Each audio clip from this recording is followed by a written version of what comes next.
Hello friends, আশা করি আপনারা ভালোই আছেন। তো এই ভিডিওতে আমরা একটা ফ্রেশ Laravel প্রজেক্ট ইনস্টল করব এবং অন্যান্য কাজগুলো সম্পন্ন করব।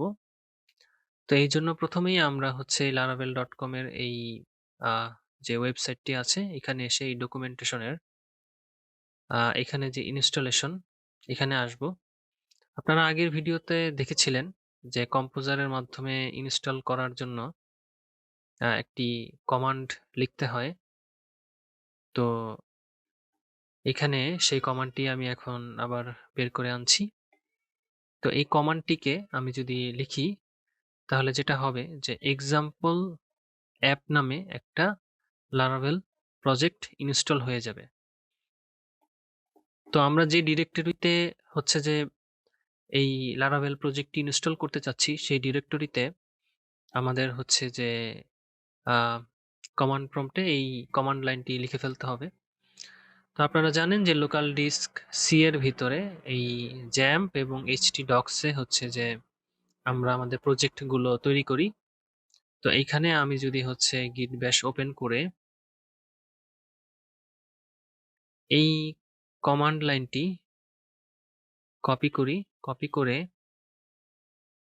এই ডিরেক্টরিতে যেন ইনস্টল হয় সেটা লিখে ফেলি।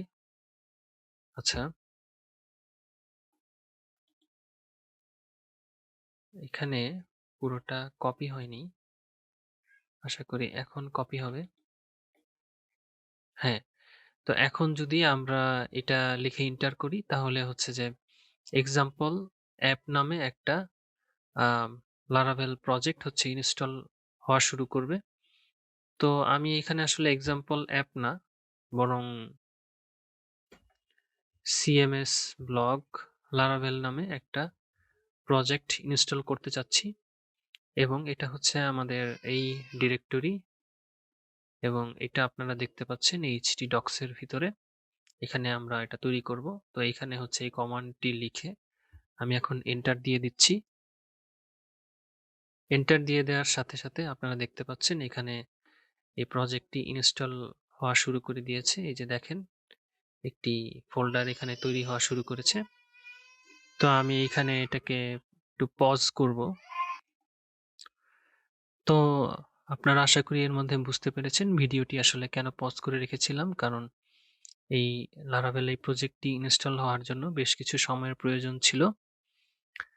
তো আমার এটা ইনস্টল হয়ে গিয়েছে। আশা করি আপনাদের যে Laravel প্রজেক্টটি সেটিও আপনারা ইনস্টল করে ফেলতে পেরেছেন।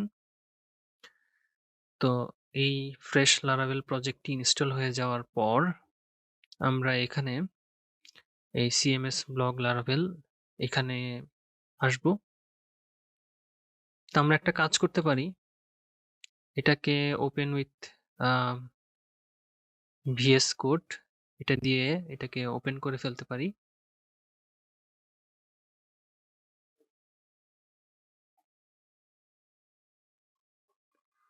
তো আমি আমার Laravel প্রজেক্টের ফাইলটা এই VS কোডে ওপেন করে ফেললাম।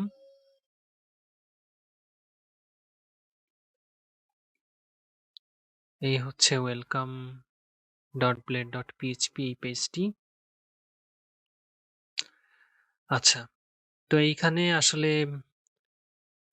এই পেজ বা এই ফাইলগুলো দেখে ভয় পাওয়ার কোনো কারণ নেই। আমি ধারাবাহিকভাবে বিভিন্ন বিষয় এখানে লিখব। আচ্ছা, আজান দিচ্ছে, ভিডিওটা একটু পজ করা যাক। তো আমরা যদি এখন যে এই welcome.blade.php এই পেজটা ব্রাউজারে কেমন দেখা যাচ্ছে বা দেখাবে এটা আমরা দেখতে চাই, তাহলে আমাদের যেটা করতে হবে যে এই CMS ব্লগ Laravel এখানে এসে আমাদের এই git bash-টাকে ওপেন করে এখানে একটা কমান্ড লিখতে হবে। সেটি php artisan serve। তাহলে আমাদের যে একটা পোর্ট চালু হয়ে যাবে এবং এই প্রজেক্টটি রান হবে ব্রাউজারে। তো আমরা ইতিপূর্বে জ্যাম্পের মধ্যে আমরা যখন লোকাল হোস্টে যে আমরা আহ, সেই ডিরেক্টরিতে ক্লিক করতাম তখন সেই পেজটা রান হতো, সেই ওয়েবসাইটটা রান হতো। তো এইখানে আসলে ব্যাপারটা একটু অন্যরকম ভাবে হচ্ছে। তো এখানে হচ্ছে লোকাল হোস্ট, আচ্ছা, এখানে হচ্ছে যে জ্যাম্পের যে সার্ভারটা আছে সেটার মাধ্যমে এটা চালু না হয়ে এটা হচ্ছে লারাভেলের যে একটা বিল্ট ইন যে সার্ভার আছে সেটার মাধ্যমে হচ্ছে যে এটা চালু হচ্ছে। তো এখন যদি আপনারা একটু লক্ষ্য করেন, দেখেন এই যে ডকুমেন্টেশন লারাকাস্ট লারাভেল নিউজ, তো এটা কিন্তু এই পেজটাই। আমরা যদি একটু লক্ষ্য করি, এই যে দেখেন ডকুমেন্টেশন, এবং আমরা যদি দেখি যে Laravel has wonderful thorough documentation, এবং এখানেও দেখেন একই কথা লেখা আছে, Laravel has wonderful thorough documentation. তো এই হচ্ছে এই ওয়েব পেজটার, অর্থাৎ এই ওয়েব পেজটার হচ্ছে এই ব্রাউজার ভিউ। তাই আমরা এই ওয়েব পেজটাকে একটা ওয়েবসাইটে রূপান্তরিত করে ফেলবো। তো এই জন্য আমাদের ধারাবাহিকভাবে আরো অনেক কিছু করতে হবে। তো প্রথমেই আমাদের যেটা করা প্রয়োজন সেটা হচ্ছে যে আমাদের একটা ডাটাবেস তৈরি করা প্রয়োজন। তো এখানে আমি যদি এই নিউতে ক্লিক করে এখানে একটা ডাটাবেস তৈরি করি, এবং এই ডাটাবেসটার নামটা এই প্রজেক্টের নাম অনুসারেই দিয়ে দিই, সিএমএস ব্লগ লারাভেল, তাহলে ভালো হয়। তো আমি এই নামে একটা ডাটাবেস তৈরি করে ফেললাম, সিএমএস ব্লগ লারাভেল। তো এখন যেটা করব, এই ডাটাবেসটার সাথে কানেকশন দিয়ে দিব। তো কানেকশন দেওয়ার জন্য এই যে দেখেন আপনারা এইখানে এই যে .env একটা ফাইল আছে, এই .env ফাইলে আপনারা যদি লক্ষ্য করেন, দেখেন এই যে এখানে হচ্ছে এটা কানেকশনটা হচ্ছে MySQL, আর হোস্ট হচ্ছে এটা, পোর্টের নাম হচ্ছে এটা, আর ডাটাবেজের নাম হচ্ছে ডিফল্ট একটা নাম দেয়া, সেটা হচ্ছে লারাভেল। তো আমরা ডিফল্ট নাম না দিয়ে এখানে এই সিএমএস ব্লগ লারাভেল এটা দিয়ে দিই। এটা দিয়ে এখান থেকে এটাকে সেভ করে ফেলি। তো আমরা যদি আবার একটু দেখি যে সিএমএস ব্লগ লারাভেল এই নামটাই ছিল, এখান থেকে এটাকে কপি করে নিয়ে এভাবে দিয়ে দিতে পারি, একই আসলে, কোনো সমস্যা নেই। তো এরপরে আমাদের যেটা করতে হবে সেটা হচ্ছে যে আমাদের এই ডাটাবেজে আমরা যখন কোনো একটা ডাটা ইনসার্ট করি সেটার হচ্ছে একটা স্ট্রিং লেন্থ থাকে। আপনারা ইতিপূর্বে দেখেছেন যে আমি যখন এই সিএমএস ব্লগ ওয়ানে যখন হচ্ছে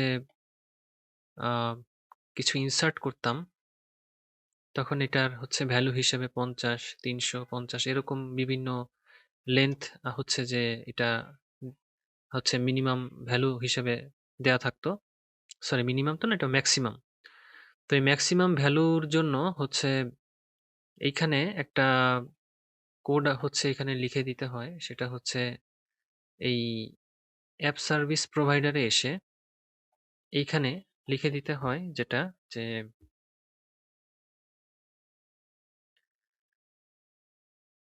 যে স্কিমা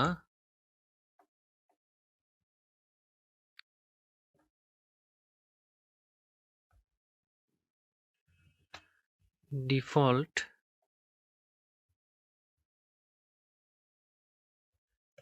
স্ট্রিং লেন্থ,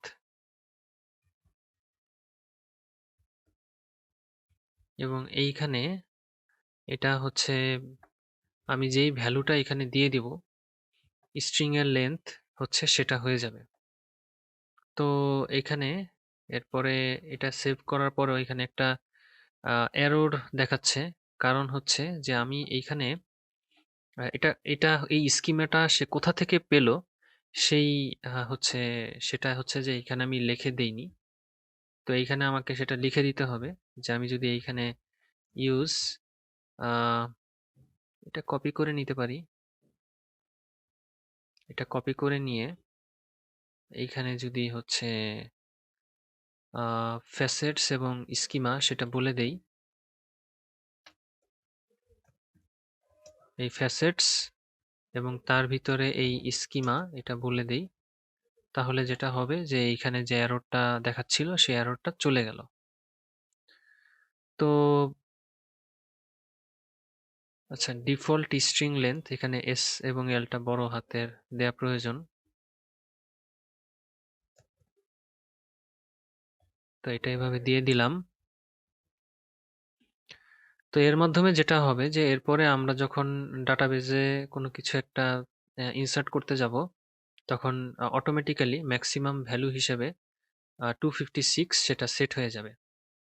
অর্থাৎ আমরা যখন এইখানে এই যে যখন হচ্ছে আমরা এইখানে টেবিল তৈরি করেছিলাম, তখন হচ্ছে ম্যাক্সিমাম ভ্যালু হিসেবে কত সংখ্যক হচ্ছে যে স্ট্রিং হচ্ছে যে এখানে দেয়া যাবে, সেটার একটা ভ্যালু আমরা তৈরি করেছিলাম টেবিলের জন্য। এখন আর আমাদের হচ্ছে এইভাবে লিখে লিখে সেটা করতে হবে না। এখন যেহেতু এখানে 256 দিয়ে দিলাম, তো বাই ডিফল্ট সবগুলোর জন্যই এখন 256 সেগুলো সেট হয়ে যাবে। তো আপনারা পরবর্তী ভিডিওতে সেটা আরো ভালোভাবে বুঝতে পারবেন। তো তো আজকের ভিডিও এইখানে এতটুকু পর্যন্তই রাখতে চাচ্ছি। পরবর্তী ভিডিওতে এই অন্যান্য বিষয় নিয়ে আরো বিস্তারিত আলোচনা করব। ভালো থাকবেন। ধন্যবাদ।